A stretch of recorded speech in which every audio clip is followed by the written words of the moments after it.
Did The Last of Us take over the world? To answer this question, we're going to take a look back at October 2009. Naughty Dog had just finished development on the answer to a lot of people's favorite Uncharted game, Uncharted Among Thieves, and that began one of the most ambitious games they'll ever be known to create, The Last of Us.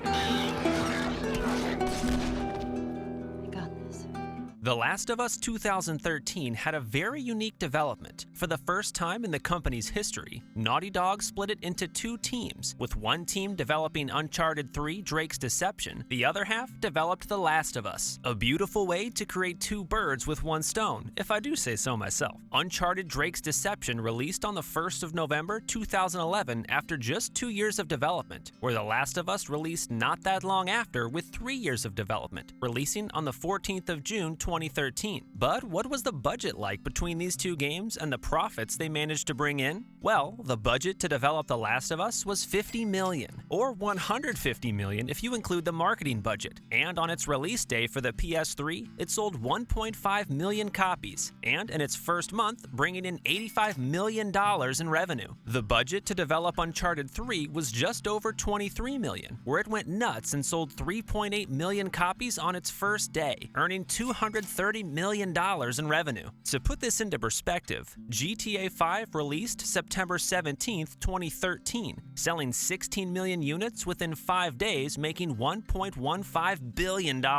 Now, it's really important to know that games don't make $60 of profit when you buy a copy. Baked into the cost is expenses, like the cost of discs, cases, a cut for the publisher, insurance, etc. When all is said and done, the developer makes at least $20 per copy sold, so the game has to make some kind of profit to recoup their investment money plus more. GTA 5 being the perfect example of that kind of success. Regardless, Naughty Dog can't compete with these sales. The Last of Us did do just that, having sold 18 million units as of 2023 to Uncharted Among Thieves 7 million. Okay, let's fast forward 7 years later to the release of The Last of Us Part 2, the black sheep of the family. Now, The Last of Us 2 would definitely enter my list of the top 5 games I've played, and I think is the most unique gaming experience I've ever had. I swear, I remember like it was yesterday, almost passing out to that unspeakable moment at the start. And I've never felt rage to delete NPCs as I did playing The Last of Us. It was an experience I could not find again anywhere else. But other people absolutely hate the game. I will admit the game wasn't perfect, with my main problem with it being, in a game that addresses the consequences of mindless violence, Ellie unalives all those people just to not be able to do the same with Abby. The difference with Nathan Drake taking out all NPCs is the characters and cutscenes never address it, so it's almost swept under the rug, we could say. But The Last of Us addresses the people Ellie takes out, so you know this is actually happening. The character acknowledges it. A lot of those NPCs only joined the WLF as protection from the apocalypse, and it never harmed a cat in their lives. That's the one part that got to me. Regardless, The Last of Us 2 made very good sales initially at release, but sales drastically slowed down as word of mouth on the game spread. A lot of people didn't touch the game simply because of bad reviews or leaks, which meant millions of sales that it didn't make that it could have. Word of mouth is very vital when making a successful game. Take a look at Ghost of Tsushima, for example, the game that actually rivaled The Last of Us at release. Ghost of Tsushima was developed with a budget of $60 million, and $13.2 million was spent on marketing. As Sony didn't have high expectations with the game, it really minimalized the cost to make it, but ended up making the perfect conclusion to the PS4. The Last of Us had a development budget of $220 million and spent an additional $100 million on marketing. 4 years after release, it sold over 10 million copies, making $600 million in revenue, where Ghost of Tsushima, even though not having strong sales at release, made $600 million in 2 years. It exceeded Sony's expectations, selling out more than The Last of Us in Japan by over 20%.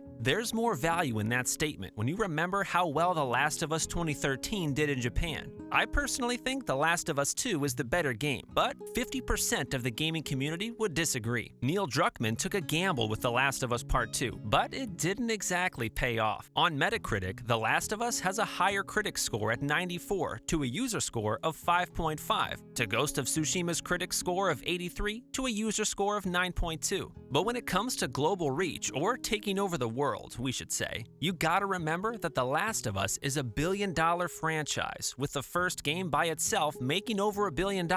And between the sequel and movie adaptation, it's simply not fair to put these games against each other. Ghost of Tsushima may have won the battle, but it won't win the war. Now, GTA 5 alone sold over 200 million copies as of 2024, so it could easily go up against the whole Naughty Dog catalog of games in the last 15 years, so I won't do that. But how does The Last of Us fare up against a franchise like Red Dead Redemption? Who would you think has the bigger fan base? You can leave a comment for reference later. Alright, to start off, let's take a look at the critics' score for these two games. To The Last of Us 2's 94 with critics to its 5.5 with users. Red Dead Redemption 2 has a critic score of 97 to a user's or audience score of 8.8. Yeah, there's no question who the people think is the better game. And remember, both games have a fan-favorite character being killed off. No spoilers. Now, how do they fare up in sales? Well, Red Dead Redemption 2 made $725 million in 3 days and went on to sell 17 million copies in 2 weeks. The Last of Us, after 4 years, has sold only 10 million copies, which is a lot, but not when put in comparison to Rockstar sales. We could even combine The Last of Us Part 1 sales at 8 million copies as of 2024, but that only gives us 18 million to Red Dead Redemption 2's 58 million as of 2024. It's no competition. The Last of Us 2013 put up against Red Dead Redemption 1 on Metacritic performed well, with a critic score of 95 to Red Dead Redemption 1's 95 as well. But when it comes to the user score, The Last of Us finally win, with a score of 9.2 to Red Dead Redemption's 9.0.